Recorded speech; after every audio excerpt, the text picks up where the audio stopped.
joining us. I am your host, Andrew Wright. This is my co-host, Cody Johnson. Welcome to Drew Code Sports Talk. Cody, how you doing today, man? Hurting bad, man. Everybody hurts, Cody. Everybody hurts. Just can't even believe it. No.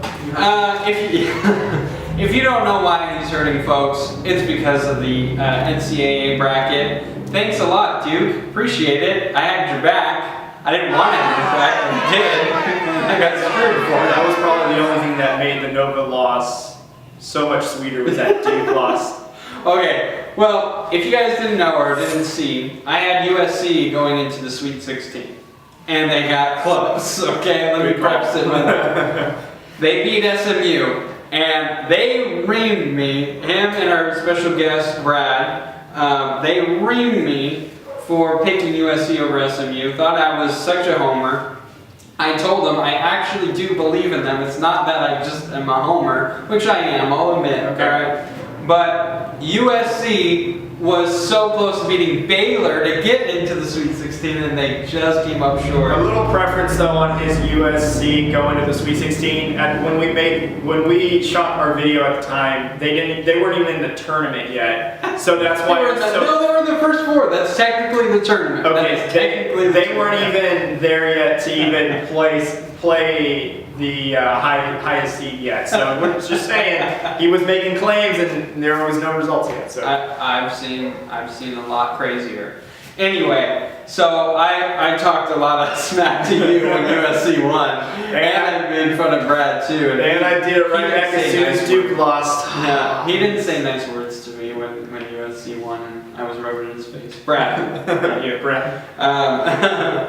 But then Villanova lost, and because we have a bet that whoever has a better bracket, basically most points over the tournament, the loser buys lunch for Brad, myself. Well, he'll buy it because he's losing. No, I think Brad is losing. Hold on. That's true. There's still a chance here, okay, folks? There's still a chance. I won't have to pay up, so we'll see. So loser buys lunch, basically, for all of us. And so when Nova lost, I go, well, I'll take a steak. And so we had fun with that. But basically, if you're still not understanding what we're talking about, Villanova lost to Wisconsin. What's funny is a lot of experts, specifically at ESPN, because I watch a lot of ESPN. A lot of them, specifically Jay Billis, he picked Wisconsin to beat Villanova. He really liked the Villanova team, but he really liked Wisconsin. Yeah. So they were saying that Wisconsin just got a poor seeding. I mean, they were, I think, the 8th seed, selected that was playing Nova, and watching them play, they were a really well-coached team, which is kind of funny, though, that they were ranked so poorly. Because just 2 years ago, they were in the national championship game, and they had a majority of those players back, still here, and a lot of upperclassmen. So it wasn't like they were just a bunch of freshmen coming in and just, helping them try to play like a Kentucky, let's say, but they were some college veterans, so to speak, some juniors and some seniors, and fifth-year seniors, I think a couple of them were. And so it was just surprising that they were just the seeding. And you can just tell that this is just where, this probably would have been a great matchup in the Sweet 16 Elite 8, but because of the seeding, how it went in this year, where there's a lot of surprise lower seeds that are beating upper seeds because they can compete on a higher seed level. So it was just the ranking and how they were seeded. But yeah, Wisconsin played terrific considering they knocked off the national champion. Yeah, I think I saw a stat earlier. It was like they shot like 71.5% in like the second half or something. Yeah. So I mean, it wasn't that Nova was playing god awful. They didn't do so well in the first half. No. So I will admit that. But Wisconsin was they were killing it. And yeah. when you make your shot, any team, if you're making your shots, yeah, I mean, it's tough to lose. I mean, here's some stats that I have too. Nova shot 41% from the field. Wisconsin shot 53 overall for the game.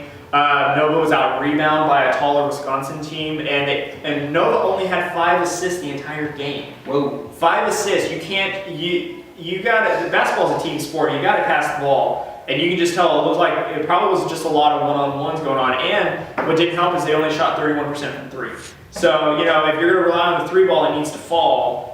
but you got to have something else. You got to have some continuity, some teamwork. And if you're just not going to pass the ball and shoot threes, then yeah, a team like Wisconsin that's got some experience is going to get you out of the tournament, which they did. Yeah, absolutely, and I agree with you. The assist thing is always a big stat to me, and also rebounding, specifically offensive rebounds. If you have a guy who's going to get a lot of offensive rebounds, you're going to have a better chance of getting better shots created, more opportunities to hang on to the ball so the other team doesn't have it. Right. So, I mean, it's offensive rebounds and assists are usually a big stat that I look at. And when you're not playing, when you don't have either one of those, right, you're gonna lose. Yeah, of course. And that's what we were saying a couple of weeks ago when I should have stuck with when Duke won the ACC tournament. But before that, when we were talking about, are they even going to get into the Sweet 16? Right. And anyway, right in the way. I was right. I was so right, and I second guessed it. But we looked at a stat, and you couldn't believe that Grayson Allen was the leader in assists on the team. Yeah, it was 3.6 assists per game. Yeah. And we were talking about, you can't win like that. You can't. When you don't pass the ball, there's just no way to get anybody else involved, and it's, I get it. Basketball, you could have it's a lot of individual stats calculating as far as how many rebounds a specific person got. But it's also a team sport. If you don't have assists to back up and you're just turning the ball over a crazy amount, and you don't have any assists to kind of protect yourself and protect your team, you're just going to crumble. And that's pretty much what did in Nova. They didn't pass the ball around. They turned it over. Were out rebounded by a taller team, and they took advantage of it. Nova was played behind almost that entire game, and even when they got close, Wisconsin came right back and knew how to put them away. So, just unfortunate. It is unfortunate. And to kind of give it a stat, 13% of brackets had Villanova repeating. That was the second most popular one, second to North Carolina, who's actually still in it. So, for those of you who picked North Carolina, which Brad did, kudos to you. You're still living on a high note. And 0.5% of brackets had Wisconsin going the distance. That's just winning, getting into the championship and winning. You know who that 0.5 was? Probably all the people. Wisconsin? Yeah, probably. Well, probably all the people that don't know how to fill out bracket just went, this team. That's probably what happened. Oh, Badgers are cute. Oh, I like that color red. So, anyways. All right, so on to the one that I probably don't really want to talk about. Are you going to be okay? Yeah, I don't know. I might cry in the middle of it. Duke losing to South Carolina. Duke relied on the three. Yeah. Like they do. I thought they really should have given it to Tatum a lot more. Yeah. They didn't. It was just an all-in-all bad showing for Duke. I think they're a better team than what they showed. Yeah. But it did go to show, like we were talking about a couple of weeks ago, about the assists per game. Yeah. We talked about Tatum. They finally got in a rhythm with Tatum, and that's what made me feel good about this Duke team was Tatum. Yeah. And when he's not doing well, and when they're not passing it to him, it didn't go well. I was just a little. I should have went with Gonzaga. I really felt good about Gonzaga, but I was on the Monday overreaction. Yeah. And for those of you who don't know what that means, if you don't watch Rosillo and Canal, which I do, they always had this overreaction Monday segment before, where it was just like everyone flipped out because of what they just saw, but then you wait a week or two, and then you go, oh, okay, well, it shouldn't have been anything, and it was, And so that's kind of what it was, ACC tournament. They just came off of winning, what was it, 6 in a row? Yeah, or no, four games in 4 days, which no ACC team has ever done, but Duke is the first. And Duke did it. Yeah. And to back me up, though, 12% of the brackets had Duke winning it all. But honestly, though, would they have had that exact same pick before the ACC tournament?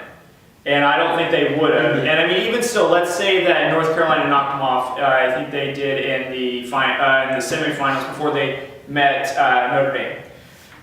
If North Carolina knocks off Duke, where is Duke ranked? Are they ranked even second? Do they drop down to fourth, which was probably the possible lowest seed they would have gotten?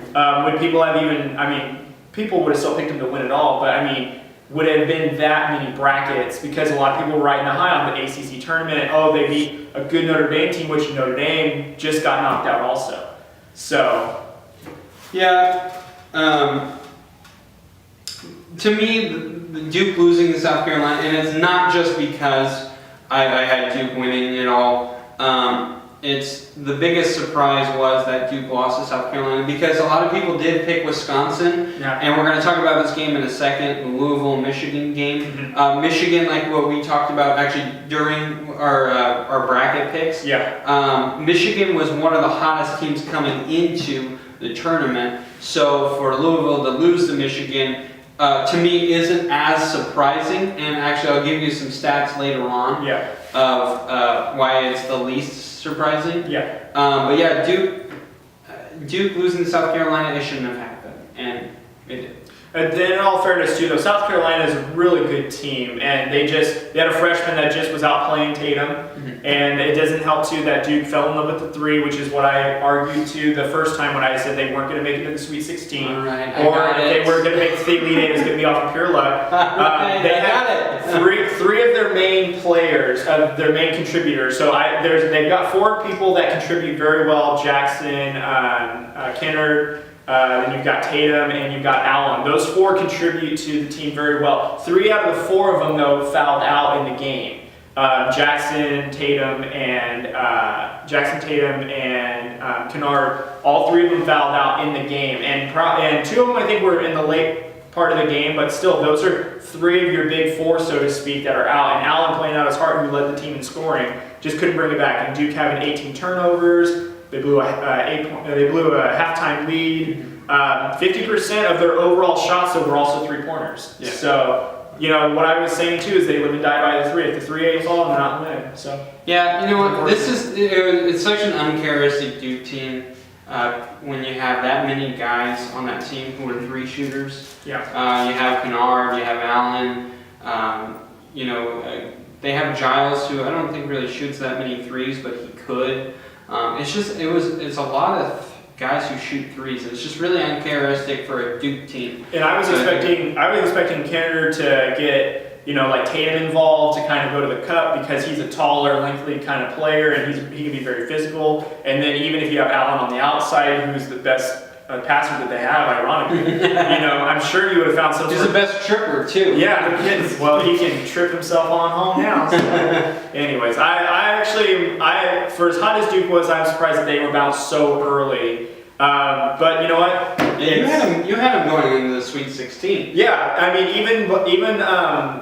even leading up to it, I was second guessing. Like, they did beat a pretty good Notre Dame team, and I do kind of see them getting further along. I thought I would have even said, shoot, depending on whatever team they played, they could probably make it to the Elite Eight. And the majority of people had them winning it all, which I wasn't that crazy. But it's just unfortunate. They made a good team, and it wasn't their night. So. All right, so let's go on to the other loss. Louisville losing to Michigan. To me, at the time, I was actually more surprised.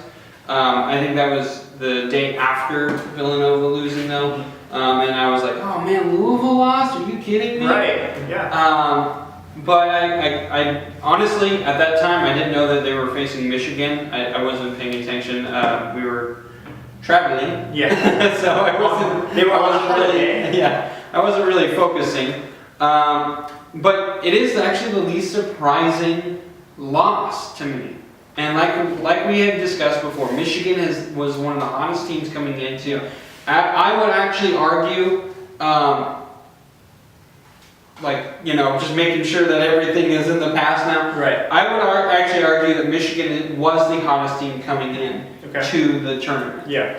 And so for them to beat Louisville and the way they beat them, it was actually really impressive. And actually, what's sad too is that Rick Pitino is a great college basketball coach, and some of the things that the team did is just not what's that coach's game plan all the time. They only shot 66% from their free throws. Missed a lot of free throw opportunities that they had. They had an 8-point lead going into halftime, and they blew it. Usually when Patino and his team get a lead, they kind of find a way to garner the lead and keep going. I think that those two stats that you just said, sorry to interrupt. Yeah. I think those two stats that you just said coincide with each other. Yeah. Because when you have an 8-point lead going into halftime, what happens towards the end of the game?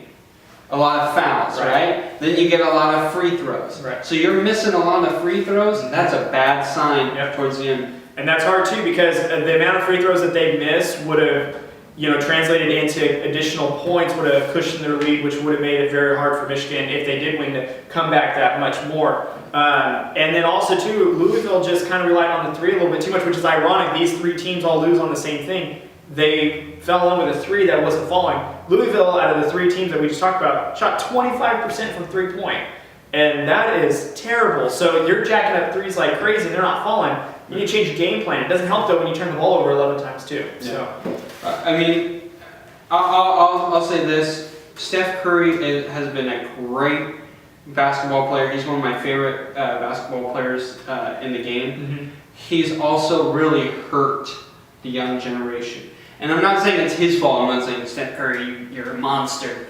I'm saying that now everyone wants to do what Steph Curry does. Yeah. And so what used to happen was, I'll give an analogy of the Lakers, who I used to watch. Well, I still do, but I mean, when I grew up, I'd watch Shaq and Kobe. Right. When Kobe wasn't making his shots, what did he do? Give it to Shaq. Give it to Shaq. Because what did Shaq do? He was dunking everybody. You always had an inside shot with Shaq. Yeah. Always did. Even against Yao Ming. Right. Even against Dikembe Mutombo. Yeah. And actually, for a little bit, man, I blanked on him. Team? Houston Rockets. Shoot. I totally blanked. Yeah. I'll think of it later. And I'll bring it on there. Anyway.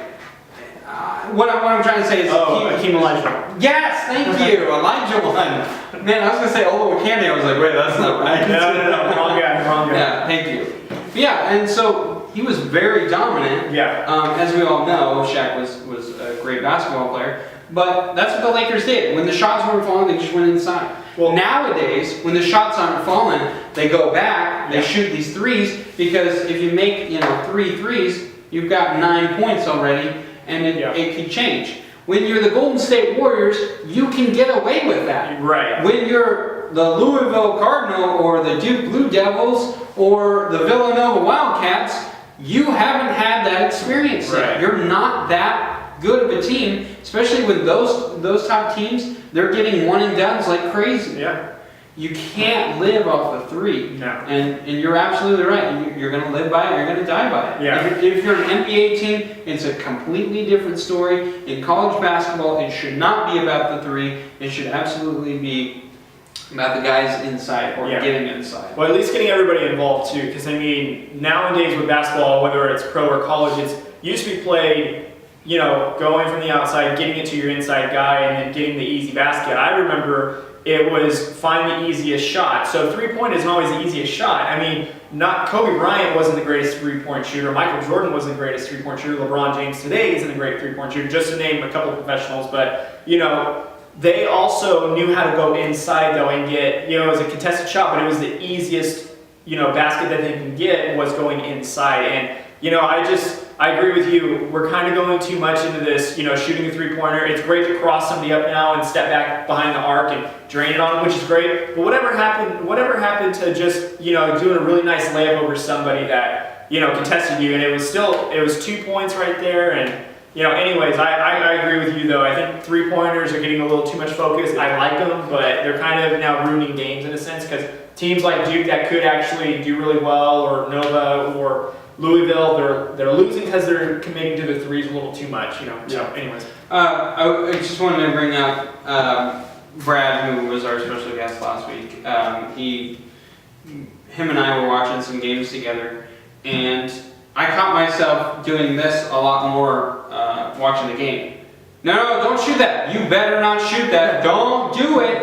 I said that so many times. That's the most time I've ever said it. And I'm sure my wife is probably watching right now and going, you say it all the time. I don't know what to say. Didn't matter. But no, I mean, and realistically here, it was a lot of these guys were waiting outside, and Brad was asking me, he's like, why do they just keep passing outside constantly? I was like, they're looking for the open shot. And he goes, no one's moving. And I go, that's exactly what's wrong right now. Everyone wants the three, so they're trying to set up for the perfect three, or the game winner three, or the three that everyone heard about. You know, everyone's going for that, and that's not the way that the game should be played.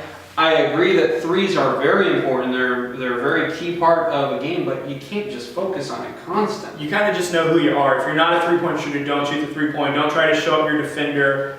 Make a smart basketball move and get your team in the right position to score and either gain the lead or eliminate the deficit wherever it may be. But just you got to be smarter when it comes to scoring the ball.